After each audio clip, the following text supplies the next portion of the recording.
لک الحمد یا اللہ الصلاۃ والسلام علیک یا رسول اللہ اما بعد۔ سلسلہ ہے تذکرہ اسلاف کا، اللہ والوں کا۔ اس مبارک سلسلے میں ہم اپنے بزرگوں کا، اللہ والوں کا ذکر خیر کرنے کی سعادتیں حاصل کرتے ہیں۔ اس سلسلے میں آج جس عظیم الشان شخصیت کا ہم ذکر خیر کرنے جا رہے ہیں، دنیا کی سب سے مشہور شخصیتوں میں جن کا شمار ہوتا ہے، ہماری مراد امیر اہل سنت، امیر دعوت اسلامی ابو بلال حضرت علامہ مولانا محمد الیاس قادری رضوی ضیائی مدظ اللہ العالی۔ آج آپ کا ذکر خیر ہم اس مناسبت سے کرنے جا رہے ہیں کہ 26 رمضان المبارک آپ کی جشن ولادت کی تاریخ ہے۔ آپ کی جشن ولادت کی تاریخ پر آپ کی بارگاہ میں خراج عقیدت پیش کرتے ہوئے یہ بیان ہم آپ تک پہنچانے کی سعادتیں حاصل کر رہے ہیں۔ ہمارا موضوع ہے عظیم مصنف، امیر اہل سنت ایک عظیم مصنف۔ اس موضوع پر انشاءاللہ آپ کی کتابوں پر ایک تجزیہ میں آپ کو پیش کر رہا ہوں، توجہ کے ساتھ سنیے۔ حضرت سیدنا امام اعظم ابو حنیفہ رحمۃ اللہ تعالی علیہ سے کسی نے پوچھا، آپ اس بلند مقام پر کیسے پہنچے؟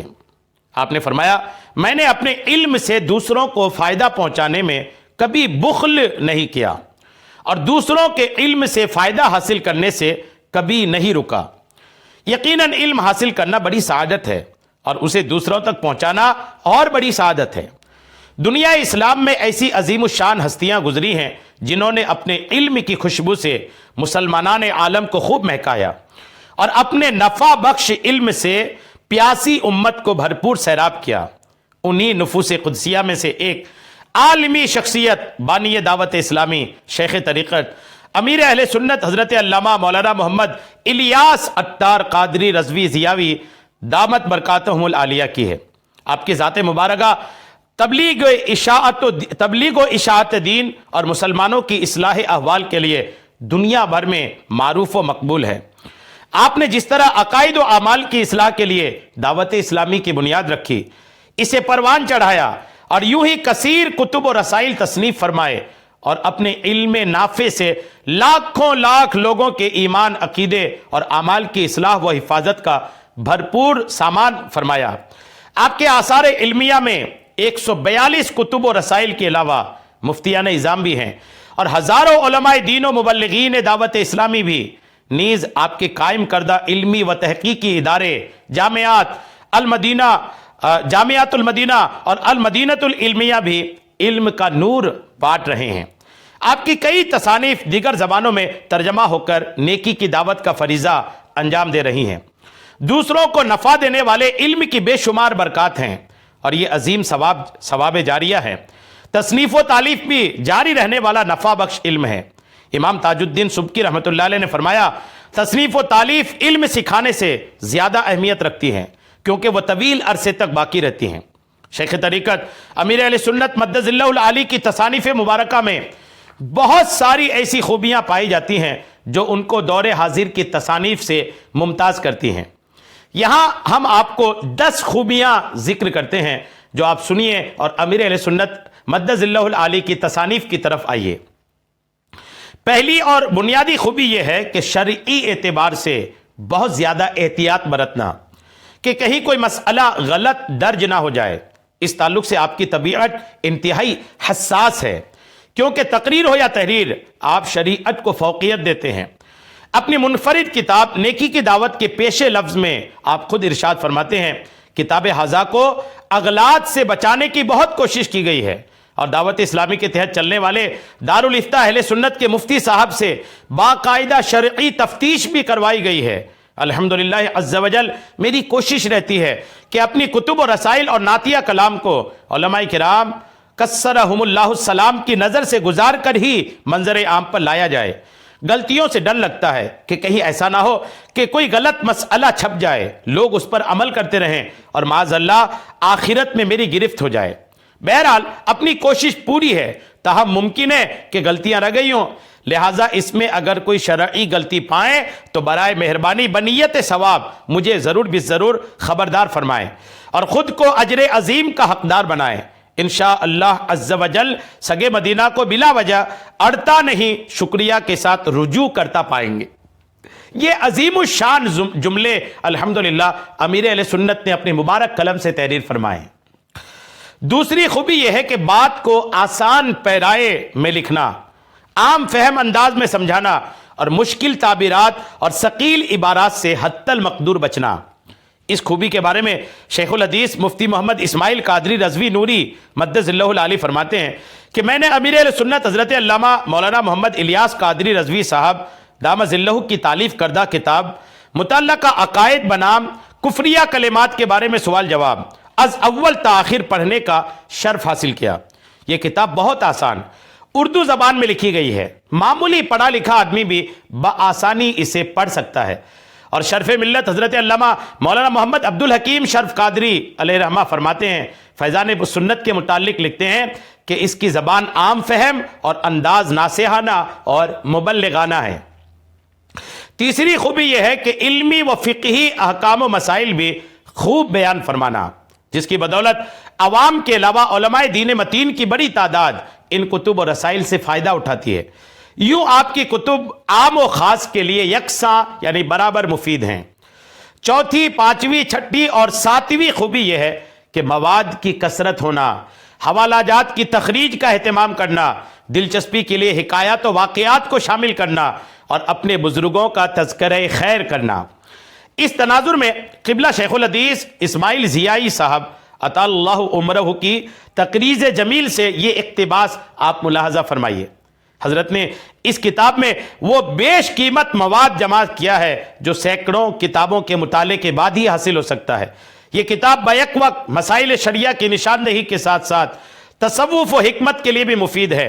اللہم زد فزد درجنوں موضوعات پر پیش کردہ آیات قرآنی، احادیث نبوی و اقوال اکابرین کے ساتھ دلچسپ حکایات نے اس کتاب کے حسن میں مزید اضافہ کر دیا ہے۔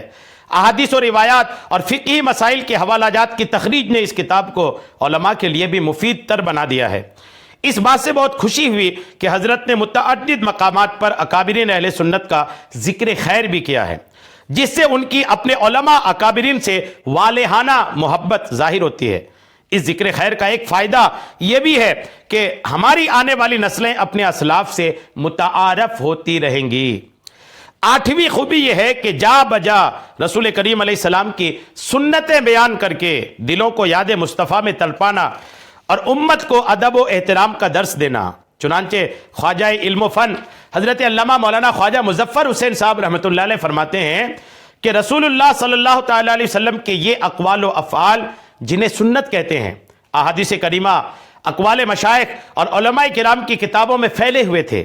ہزاروں ہزار فضل و کرم کی برسات ہو۔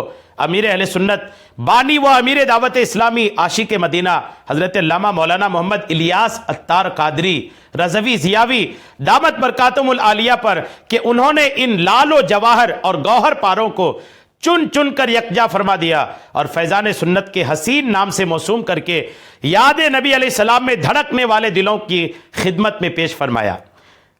جی خواجہ مظفر حسین صاحب فرماتے ہیں کہ بندہ ناچیز خود بھی اس کتاب سے اتنا متاثر ہوا کہ جب اس کا پہلا ایڈیشن مجھے ملا تو باوضو بھیگی آنکھوں سے ریحل پر رکھ کر پڑھتا رہا اور بار بار پڑھتا رہا، اور اب تو یہ جدید ایڈیشن کچھ اور ہی خوبیوں کے ساتھ بن سور کر سامنے آیا ہے، حوالہ جات سے مرصع، تخریجات سے آراستہ اور مزید اضافات سے سجا ہوا ہے۔ نویں خوبی یہ ہے کہ تحریر میں عوام کی خیر خواہی کرنا اور ان کی تربیت کا بھرپور خیال رکھنا، آسان انداز اختیار کرنے کے ساتھ ساتھ بعض مشکل الفاظ استعمال کر کے خاص مقصد کے پیش نظر بریکٹس میں ان کے معنی دے دیے جاتے ہیں۔ اس بارے میں قبلہ سید شیخ طریقت مدث ظلہ العالی فرماتے ہیں کہ فیضان سنت جلد اول 4 ابواب اور تقریباً 1572 صفحات پر مشتمل ہے۔ دعوت اسلامی ایک ایسی سنتوں بھری تحریک ہے جس میں علماء و زعماء کے ساتھ ساتھ عوام کا ایک جم غفیر ہے۔ عوام کی سہولت کو مد نظر رکھتے ہوئے فیضان سنت جلد اول کو حتی الامکان آسان پیرائے میں لکھنے کی سعی یعنی کوشش کی ہے، اور کئی مقامات پر قصداً دقیق یعنی مشکل الفاظ لکھ کر ہلالین میں اس کے معنی بھی لکھ دیے ہیں تاکہ ہم کم پڑھے لکھے اسلامی بھائیوں اور اسلامی بہنوں کو دیگر اسلامی کتب کا مطالعہ کرنے میں مدد حاصل ہو۔ 10ویں خوبی یہ ہے کہ آپ کے اکثر کتب و رسائل کے کئی ایڈیشن شائع ہوتے ہیں۔ بعض کتب و رسائل تو لاکھوں کی تعداد میں طبع ہو چکے ہیں، بالخصوص فیضان سنت اس معاملے میں سر فہرست ہے۔ شرف ملت حضرت علامہ محمد عبد الحکیم شرف قادری رحمۃ اللہ علیہ فرماتے ہیں کہ اس کامیابی میں جہاں حضرت امیر دعوت اسلامی کی شب و روز کوششوں اور ان کے بیانات کا دخل ہے، وہاں فیضان سنت کا بھی بڑا عمل دخل ہے۔ فیضان سنت فقیر کے اندازے کے مطابق ہمارے یہاں قرآن پاک کے بعد سب سے زیادہ شائع ہونے والی کتاب ہے۔ یہاں سیدی امیر علیہ سنت کی تصانیف میں پائے جانے والی 10 تحریری خوبیاں لکھی گئی ہیں الحمدللہ، مگر غور و فکر کرنے والوں پر مزید خوبیاں بھی آشکار ہوں گی۔ مختلف علوم اور گوناگو موضوعات پر آپ کے کئی کتب و رسائل کا وجود آپ کے عظیم صاحب علم، وسیع المعلومات، مفکر ملت اور نباز قوم، مصنف اور مؤلف ہونے پر شاہد و عدل ہے۔ ایک اندازے کے مطابق امیر علیہ سنت کے مطبوعہ کتب و رسائل کے صفحات کی تعداد 12,000 سے زیادہ ہے، جبکہ غیر مطبوعہ کتب و رسائل کے تقریباً 1300 صفحات اس کے علاوہ ہے۔ اور اسلامی شاعری کے تعلق سے دیکھا جائے تو آپ نے 300 سے زیادہ کلام تحریر فرمائے ہیں۔ عشق و محبت اور خوف و خشیت سے لبریز آپ کا خوبصورت نعتیہ دیوان وسائل بخشش 274 کلاموں پر مشتمل ہے، جن میں 28 حمد و مناجات، 169 نعت و استغاثے، 32 مناقب، 8 سلام اور 37 متفرق کلام ہیں، جبکہ 22 مختلف کلاموں پر محیط آپ کا دوسرا شعری مجموعہ وسائل فردوس بھی موجود ہے۔ الحمدللہ ایک عظیم مصنف کی خوبیاں ہم نے آپ کو بیان کیا ہے۔ یہ ماہنامہ فیضان مدینہ کے شمارہ اپریل کا جو آیا ہے، اس میں الحمدللہ حضرت کا یہ تذکرہ ہے، ہم نے آپ کو پیش کرنے کی سعادتیں حاصل کی۔ اللہ کریم قبول فرمائے، آمین بجاہ النبی الامین صلی اللہ تعالی علیہ وسلم۔